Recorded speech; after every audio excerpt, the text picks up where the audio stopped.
Now we move to the emotional part of the visualization. So, welcome to those of you who are interested in the emotions course rather than the cultural heritage course. This is a very new course. For those of you who weren't here before, again, welcome. My name is Cristian Gaşpar. I'm a lecturer at the Department of Historical Studies. If you're interested in background and more information, you can find me on the website of the department itself under People. I have a profile there. And I've listed there pretty much everything that's relevant for my institutional and intellectual development that justifies why I teach the courses that I teach today. Now, the course called Emotions and the Modern Historian in Introduction is a very young course, unlike the Cultural Heritage one, which I've been teaching for years. And it was born out of necessity, as most exciting things are usually. Specifically, I have the pleasure of supervising a PhD dissertation of a very talented student, Anastasia Morozova, who is an expert in the field of the history of emotions. Specifically trying to apply it to a late antique source.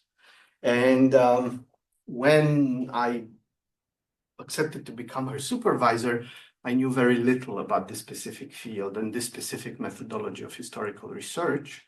So I thought, if I'm going to supervise a PhD dissertation in this field, I'm going to be in a lot of trouble during the next couple of years if I'm going to try and guide a student in a field that I know very little of. So then I told Anastasia, let's come up with a course together, which we can teach together, and where we can learn from each other and from the students that we are teaching it. Last year was the first year when I taught this course. It was an experimental year. One of you sitting here has already taken the course last year. It was one of the most refreshing experiences of my didactic career, because every week I would go into the classroom not as somebody who knows specifically what he's going to say because I've been doing it for so many years, but as somebody who had to read every single week in preparation for the course, just as my students did. And as I say, this is it was one of the most refreshing experiences of my didactic career, and one of the reasons why I love CEU so much. Because within the traditional structures of a more traditionalist university, I would have had to go to a lot of trouble in getting such a course approved as part of the existing curriculum, let alone devising it and teaching it in the way that I want to teach it. So you can find it under the code HISU 5523. It is meant to be an introduction to a very specific field in history and in modern historiography. This is one of the youngest fields of historiographic research, and it operates with methodology that is extremely exciting because it's still in the making. It is a methodology that has evolved continuously since, let's say, 3 decades ago, when the first serious works in the field were written, and is still evolving today. Anastasia, whom I mentioned, my TA from last year, to whom I owe part of the course because we devised it together, took existing methodology as already defined and tried to apply it to her source. And she realized that there are things that do not work, that there are concepts that do not make sense in the canonical. Well, canonical is a lot to say about something that has already only existed for 30 years. So, and then she devised her own version of concepts and of ways of applying it that work best for her source, but which deviate from the already established forms of this. Those of you who will end up teaching at some point in your life will feel as privileged as I did while reading through that part of her dissertation and discussing this thing, to see methodology being born.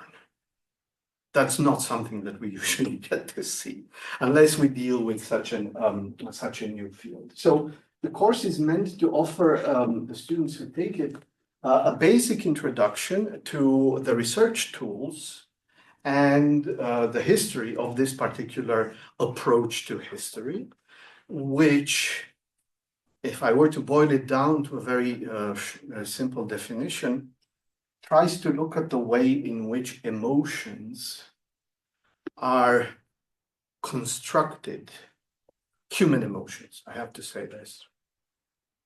There's a lot of debate about this, whether animals have emotions, whether plants have emotions.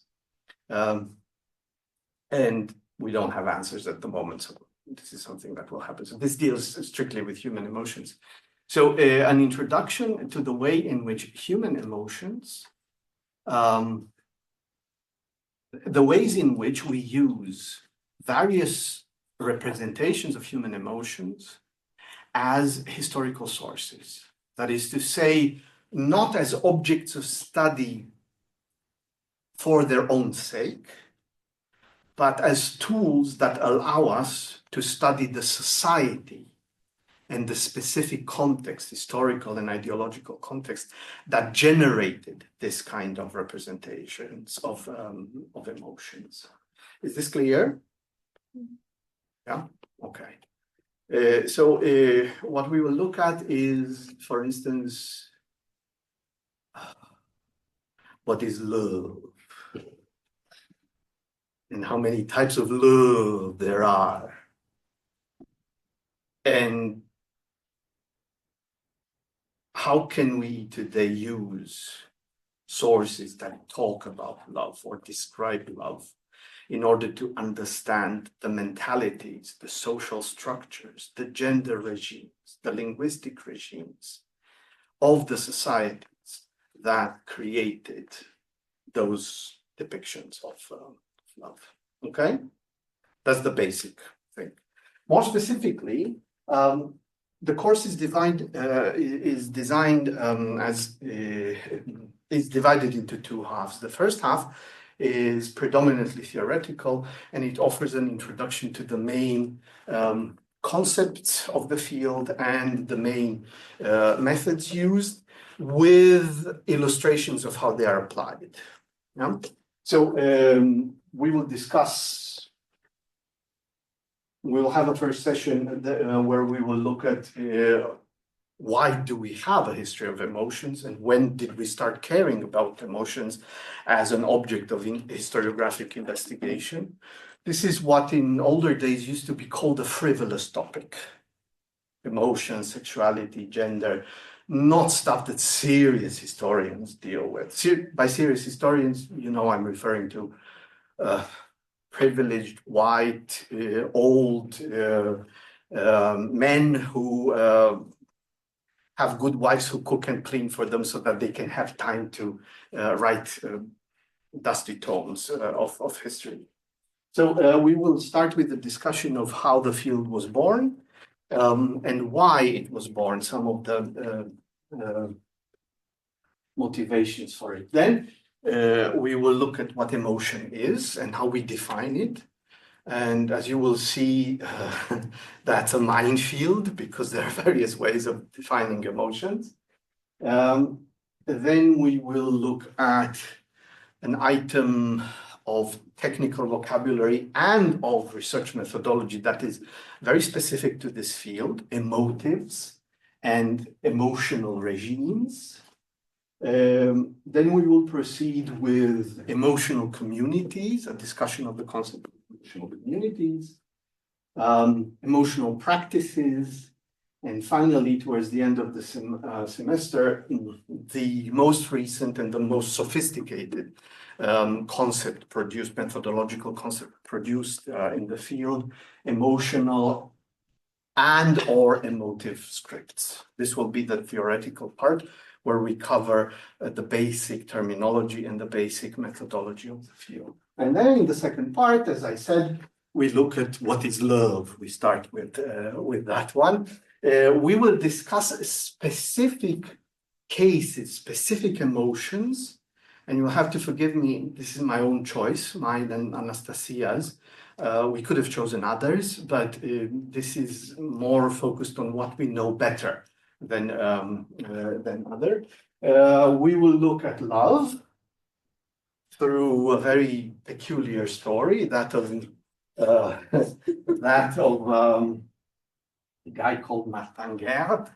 You might be familiar with a movie made and the book by Natalie Zeman Davis, a man who manages to pass himself as another man and the husband of a wife for many, many years before he was discovered and tried by the Inquisition and condemned for that. So we will look at love. There will be a week dedicated to grief, where we will explore a specific passage from Homer's Iliad, the ransom of the body of Hector by his father Priamus, and look at how modern translations of the original text can construct in different ways, the emotion of grief in that particular text. And here you will have, if you haven't had already, you will have the possibility of looking at a fragment from the movie Troy and look at how Brad Pitt is able or unable to express emotion on screen, specifically the emotion of grief. Okay, in week 9, we will look at the pair of emotions, honor and shame, by exploring a very important area, that of Icelandic sagas, which is one of the most important historical contexts represented in the field of history of emotions, because of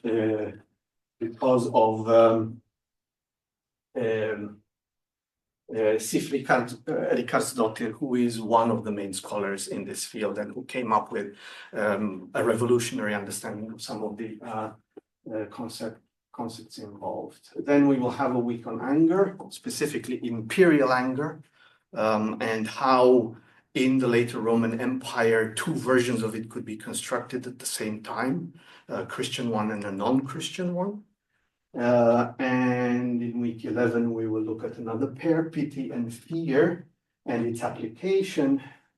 And then we will have a final discussion, further potential applications of this. Is everything clear so far?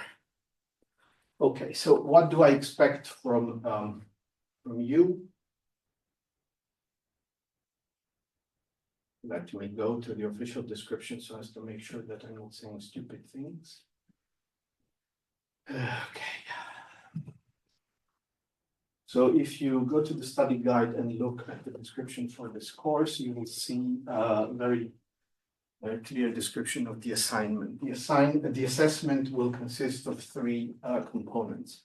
15% of the final grade will be based on an oral presentation in class, no longer than 10 minutes, of an item of bibliography from the recommended, not the mandatory bibliography. So you get to choose one item, an article, a chapter in a book or something similar, and present to the class in a way that I will detail for those taking the course in no longer than 10 minutes. This will count for 15% of your final grade. Then there will be weekly reactions that you need to post on specific forums that I will create under every week online. 2 reactions to 1 or 2 items, depending how many we have in that week, of mandatory bibliography. So these are the texts that all of you have to read if you take the course, and post either 2 questions that you had while reading through that text, or 2 suggestions to the author of that text, but 2 critical reactions to what you read every week. This, with the exception of the first week, when I don't expect anybody to post yet, all the other weeks, so there will be 10 weeks in which you have to post every single week 2 reactions.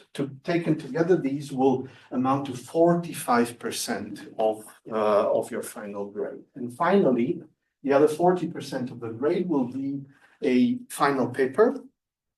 You see here around 3,000 words. 3,000 words is a minimum, but no more than 3,500 words of a topic that you can pick from your own research, so that you might be interested in or know better from your own field, or from among all the possible other topics in consultation with me, in which you will apply some of the methodology and some of the concepts that we discussed throughout the course in a concrete application, as it were.